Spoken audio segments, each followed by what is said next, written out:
एक प्यारा सा बच्चा था। नाम था अब्दुल।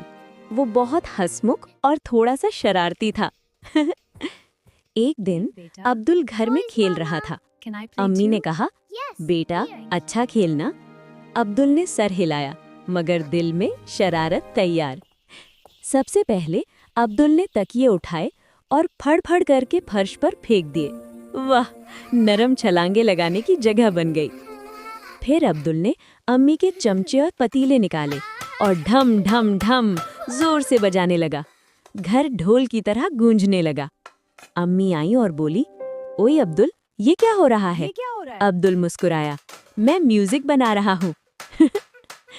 आखिर में अब्दुल ने खिलौनों का ढेर लगाया और उस पर चढ़कर बोला, देखो मैं पहाड़ पर हूँ। फिर फुस, अब्दुल नीचे बैठ गया और जोर से हंसने लगा। अम्मी ने उसे उठाया, गाल पर प्यार किया और कहा, मेरे शरारती लेकिन प्यारे बच्चे। रात को जब अब्दुल सोया तो खुद से बोला, कल और शरारतें सोचूंगा, और गहरी नींद सो गया।